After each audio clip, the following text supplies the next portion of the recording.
Hi there, it's Julie Lammers, and we're here at Brand New. For Brand New, they're now past that crazy and exciting period of a startup. Oh my, was it fun to really get here. But now we've got this business model, the company's working, and the business is propelling forward.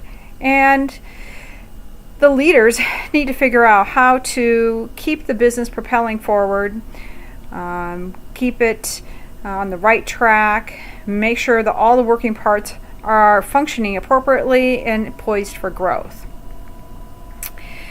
And of course, a natural part of that is the employee base. How do you keep them engaged and motivated? I would suggest that for Brand New, they first take a look at how do they get there. Did they start in a garage, in a basement, in a kitchen, or in a dorm room? Well, I'm sure it was all some grand experiment, and there were a few people who took a leap of faith and joined the craziness of a startup. I would suggest that it's imperative that the leaders at Brand New take a strategic view by first looking back at how they got there and then looking forward and creating a plan for a future and figuring out what type of practices should be implemented at Brand New. I think that McClelland's theories regarding motivation, which surround affiliation, achievement, and power, are very appropriate for a startup. They're simple, yet they ask the question why. Why is someone there? What's the motivator? And that's pretty key for a startup, at least in my opinion. As an example, for those who are achievement-oriented, the achievement-oriented people probably joined Brand New because they wanted to create some new product or new service or do something in a very new and innovative way. They wanted to set a goal, work hard, reach that goal, and have a sense of accomplishment at the end. They're willing to take risks and make it happen. For those who join Brand New that are more affiliation oriented, maybe they joined because some of their friends were going over to this cool company, or maybe at this company the employees had some type of skills and passions which that employee also shared, and they wanted to be part of a cool collaborative environment. For those who are more motivated by power, perhaps they joined Brand New because they wanted an opportunity to make decisions and maybe control the outcomes. They may have even been the founders. At the end of the day, the power-motivated folks wanted to win, and they were hoping that this startup was a place to win. As McClelland has noted, we all have these three motivating factors within us, some more than others.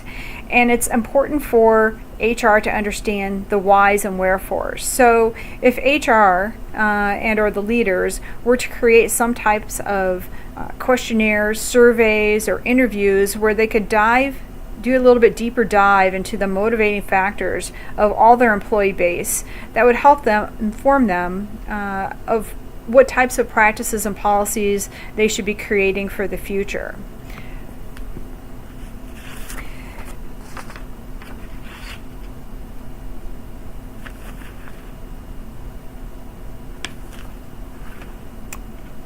With the knowledge gained from the survey of the interview process, HR can help shape the foundation for the ongoing culture and work of the work environment. The intrinsic values that were shared can help shape areas such as team structure, manager to employee ratios, the amount of autonomy that the staff is given. It can even influence benefits, and as well as even talent recruitment. How many people do they need to bring in, and what types of people do they need to fill in the gaps? It can also influence roles and responsibilities for the individuals based on what is the motivator for that given individual. For instance, if you had someone who joined for affiliation purposes, giving them someone to manage and train and figure out how to motivate on a daily basis might not necessarily be something that they really want to do. In fact, they may find it alienating or demotivating. For those who are achievement oriented, again, in this new culture, they need to still feel like they are perhaps in an environment where they can have a sense of accomplishment. So having a project-oriented environment, maybe one with agile methodology where they go from project to project, or they're sprinting from week to week, might be the way to continue to keep them motivated, engaged. Either way, they had to have a continued sense of accomplishment, and an environment which fosters innovation and maybe offering them chances to do more innovation or special types of innovation may be important. For those who are power-oriented, I would say, or power motivated, I would say that if they have some proven leadership skills already, I think that there should be career paths that are created for these folks, and they should be given opportunities for leadership, and that there should be opportunities for training to help them even become better leaders, because those folks who are successful leaders can actually create the foundation for the growth of the company over time. On the other hand, sometimes founders are very power oriented and they may not want to be part of sustaining the company. So the HR may have to help them work with the leaders to create an exit strategy for that particular founder over time. In any case, the leadership of Brand New should continue to convey how important that staff is to them.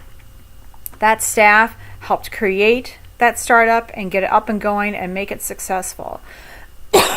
Excuse me. They are also vital to the continued success of the company.